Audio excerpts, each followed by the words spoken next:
السلام علیکم ناظرین، امید ہے آپ خیریت سے ہوں گے۔ آج کی اس ویڈیو میں ہم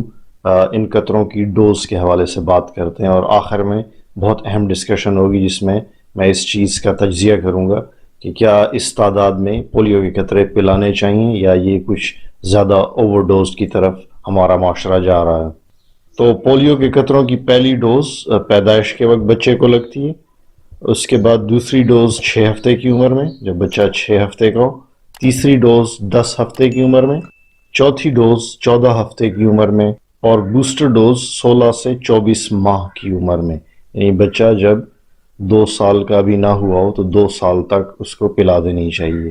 جبکہ جو پولیو کا انجیکشن ہے یا آئی پی وی یا ان ایکٹیویٹڈ پولیو ویکسین جو کہ پچھلے کئی سالوں سے اب لگایا جا رہا ہے، تو جب پولیو کے قطروں کا بوسٹر دیا جا رہا ہوتا ہے یعنی آخری ڈوز دی جا رہی ہوتی ہے جس کو 5ویں ڈوز کہتے ہیں، تب یہ انجیکشن یا آئی پی بی لگایا جاتا ہے بچے کو۔ اور اسی سٹیج پہ پینٹاویلنٹ انجیکشن بھی بچے کو لگایا جاتا ہے جس کے اندر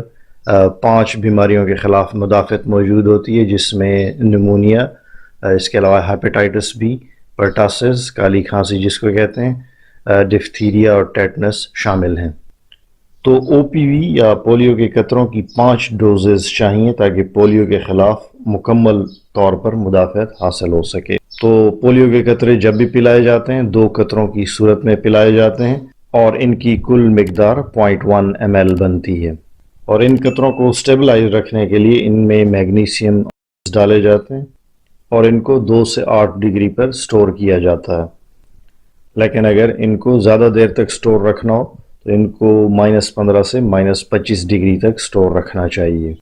یعنی جب ڈسٹرکٹ لیول پر ان کی سپلائی ہوتی ہے تو ان کو اس کم درجہ حرارت پر رکھا جانا چاہیے، کیونکہ او پی وی بہت جلدی ڈیگریڈیشن کا شکار ہوتا ہے، یہ ویکسین خراب ہو جاتی ہے، کافی تھرمولیبائل ہوتی ہے، کافی ہیٹ سینسیٹیو ہوتی ہے، اس لیے اس کو مناسب درجہ حرارت پہ رکھنا چاہیے۔ ڈسٹرکٹ لیول پہ جب اس کو سپلائی کیا جاتا ہے تو اس چیز کو مد نظر رکھا جائے کہ اس کو ڈرائی آئس جو کہ سولیڈیفائڈ کاربن ڈائی آکسائڈ ہوتی ہے اس کے اندر اس کو رکھا جائے۔ یہاں پہ ایک چیز کا سمجھنا ضروری ہے کہ پاکستان اور دیگر آس پاس کے جو ممالک ہیں ان کے اندر جو پولیو ویکسین پلائی جا رہی ہے اس کو ہم بائی ویلنٹ کہتے ہیں۔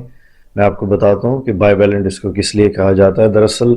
پولیو کی 3 اقسام ہیں، 3 اس کے سٹرینز ہیں یا سیرو ٹائپس ہیں، جس کو polio virus type 1، polio virus type 2 اور پولیو وائرس ٹائپ 3 کے نام سے جانا جاتا ہے۔ تو وہ ویکسین جو ان تینوں سٹرینز کو کور کرے اس کو ٹرائی ویلنٹ کہتے ہیں۔ تو آپ کو بتاتا چلوں کہ 2015 میں WHO نے اعلان کیا تھا کہ ٹائپ 2 اب دنیا سے ختم ہو چکا ہے، تو اسی لیے ٹرائی ویلنٹ کی بجائے بائی ویلنٹ کا استعمال شروع کیا گیا جو باقی بچی سٹرینز کے اگینسٹ کام کرتی ہے۔ یعنی اگر بائی ویلنٹ استعمال ہو رہی ہو تو اس کا مطلب ہے کہ یہ ٹائپ 1 اور ٹائپ 3 جو سیرو ٹائپس ہیں یا سٹرینز ہیں اس وائرس کی، ان کے خلاف یہ افیکٹو ہے۔ البتہ اکتوبر 2019 میں WHO کی طرف سے یہ اعلان بھی کر دیا گیا کہ دنیا سے ٹائپ 3 کا بھی خاتمہ ہو گیا، تو اس حساب سے اگر دیکھیں تو اس وقت ہمیں مونو ویلنٹ ویکسین استعمال کرنی چاہیے جو صرف ٹائپ 1 کے خلاف ہو، کیونکہ اس وقت دنیا میں ٹائپ 1 سٹرین ہی بچا ہے، مگر فی الوقت یہاں پہ بائی ویلنٹ کا استعمال جاری ہے جو کہ ٹائپ 1 اور ٹائپ 3 دونوں کے خلاف استعمال ہوتی ہے۔ آخر میں ان قطروں کی ڈوز کے حوالے سے کی جانے والی چند کوتاہیوں پہ ایک نگاہ دوڑاتے ہیں۔ پولیو کے قطرے پلانے والی جو ٹیمز گھروں پہ وارد ہوتی ہیں اکثر وہ اصرار کرتی ہیں کہ بچے کو چاہے سٹینڈرڈ ڈوزنگ ہو چکی ہو اس کے باوجود بھی آپ ان کو قطرے پلوائیں۔ WHO کے مطابق ان قطروں کی 5 ڈوزز کافی ہیں، مگر یہ ٹیمز بچے کو کئی سالوں تک ملٹیپل ڈوزز، درجنوں ڈوزز پلوا دیتی ہیں۔ تو میری نظر میں اس چیز کا ایک چیک اینڈ بیلنس ہونا چاہیے، آپ بے دریغ بچوں کو اوور ڈوز نہیں کر سکتے۔ ان پولیو ٹیمز کے اندر اکثر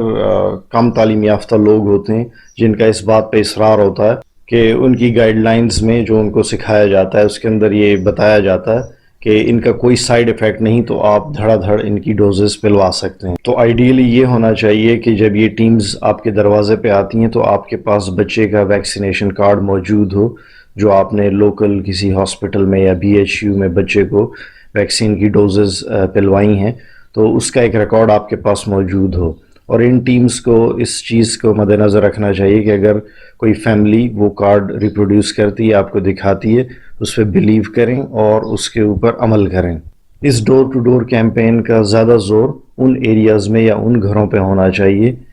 جن ماں باپ کے پاس ریڈ بک نہیں ہوتی، ویکسینیشن ہسٹری نہیں ہوتی ان کے پاس کہ وہ بچوں کو ویکسین لگوا رہے ہیں۔ تو ایسے گھروں میں آپ بے شک بچوں کو ویکسین پلا سکتے ہیں، یعنی ایسے نان کمپلائنٹ پیرنٹس کی ہسٹری لوکل BHU ہاسپٹل میں موجود ہونی چاہیے کہ فلاں فلاں گھر جو ہے وہ ہاسپٹل میں یا BHU میں آ کے بچوں کو قطرے نہیں پلواتے۔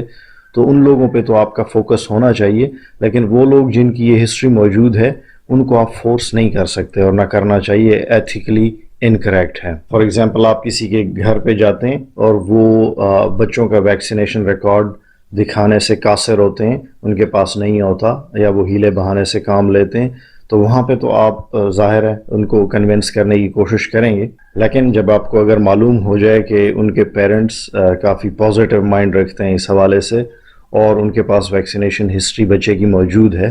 تو آپ کو بلا وجہ ان کو تنگ نہیں کرنا چاہیے۔ اور ان ٹیمز کو تو ظاہر ہے وہاں سے کچھ گائیڈ لائن ہوتی ہے، تو ان کی ٹریننگ کے اندر بھی کوتاہیاں ہیں، جو ان کو ٹرین کر رہے ہیں وہ بھی اپنی جو پروٹوکولز ہیں، اپنی جو SOPs ہیں اس کے اندر پلیز تبدیلیاں لائیں، کیونکہ اس کی بہت ضرورت ہے۔ اکثر میں نے دیکھا ہے کہ وہ پیرنٹس جو متواتر اپنے بچوں کو ویکسین پلوا رہے ہوتے ہیں،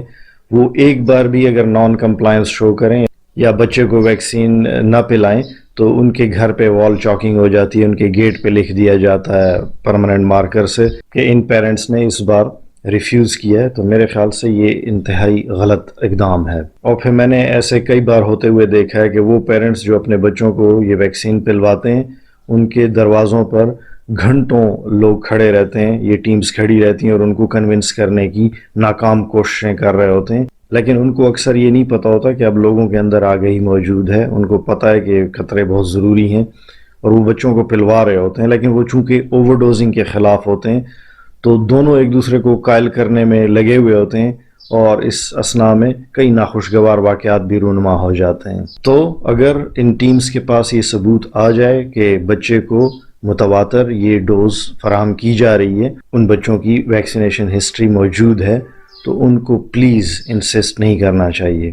پولیو ٹیمز خود بھی امبیرس ہو رہی ہوتی ہیں اور ان گھر والوں کو بھی امبیرسمنٹ کا شکار کر رہی ہوتی ہیں، اور یہ میڈیکل سائنس کے ایتھکس اور نارمز کے بھی سخت خلاف ہے۔ پولیو وائرس ان علاقوں میں لگ سکتا ہے جہاں پہ پور ہینڈ اینڈ باڈی ہائیجین ہوتی ہے، یعنی جسم کا اور خصوصاً ہاتھوں کی صفائی کا خیال نہیں رکھا جاتا، جیسا کہ گلی کوچوں کے اندر ہوتا ہے یا شہر کے اندر جو محلے ہوتے ہیں جہاں صحت و صفائی کے اصولوں کا خیال نہیں رکھا جاتا، تو وہاں پہ تو ایسے علاقوں میں لیوریج لی جا سکتی ہے اور وہاں پہ بچوں کو 5 سے زیادہ ڈوزز پلوائی جا سکتی ہیں، اس میں کوئی حرج نہیں ہے، لیکن اس کی بھی ایک حد ہونی چاہیے کہ ایسا نہیں کہ چند سالوں کے اندر بچے کو 50 بار یہ قطرے پلا دیے جائیں، تو یہ انتہائی غلط ایک اقدام ہے۔ مثلاً وہ گلی محلے جہاں آس پاس گندی نالیاں وغیرہ ہوتی ہیں، گندے پانی کے جوہڑ ہوں، مطلب جہاں ہر طرف غلاظت اور گندگی کے ڈھیر لگے ہوں، وہ علاقے جہاں پینے کا پانی صاف نہ ہو، جہاں گندے ندی نالوں میں بچے نہاتے ہوں، یاد رہے کہ یہ وائرس زیادہ تر منہ کے ذریعے ہمارے جسم میں داخل ہوتا ہے، اوروفیکل ٹرانسمیشن اس کو کہتے ہیں۔ میں نے ایک پریکٹس عموماً نوٹس کی ہے، جیسے بچے گلی محلوں میں کرکٹ کھیل رہے ہوتے ہیں اور کھیلتے کھیلتے اچانک گیند گندی نالی میں گر جاتی ہے اور پھر وہاں سے گیند نکالی جاتی ہے اور پھر دوبارہ بچے کھیل میں مصروف ہو جاتے ہیں۔ اب یہی ہاتھ جب بچہ منہ کی طرف لے جائے گا، یا وہ سارے بچے جو اس گیند سے کھیل رہے تھے وہ ہاتھ منہ کی طرف لے جائیں گے، تو سمجھ جائیں کہ ان کو پولیو وائرس کا سامنا کرنا پڑے گا۔ بچہ ویکسینیٹڈ ہوگا، تگڑا ہوگا تو ہی اس وائرس سے لڑ سکے گا۔ تو وہ علاقے جہاں صحت و صفائی کی صورتحال بہتر ہوتی ہے، وہاں یہ بنیادی سہولتیں میسر ہوتی ہیں کہ صحت و صفائی کا خیال رکھا جا رہا ہو آس پاس، وہاں پولیو وائرس آلموسٹ نہ ہونے کے برابر ہوتا ہے۔ تو یہ تھا آج کا ٹاپک، امید ہے اس سے آپ کو کچھ سیکھنے کو ملا ہوگا، اور پلیز جو لوگ اس کو سن رہے ہیں اس کو شیئر کیجئے تاکہ وہ لوگ جو ان اتھارٹیز میں جو یہ ویکسین بچوں کو دے رہے ہیں ان کو بھی تھوڑا سا اندازہ ہو کہ کیا کیا پرابلم سوسائٹی میں آ رہے ہیں، اور اس ویکسین کی سائنس کے حوالے سے بھی لوگوں کا جاننا ضروری ہے۔ ملتے ہیں کسی اور اہم ویڈیو کے ساتھ۔ اللہ حافظ و ناصر۔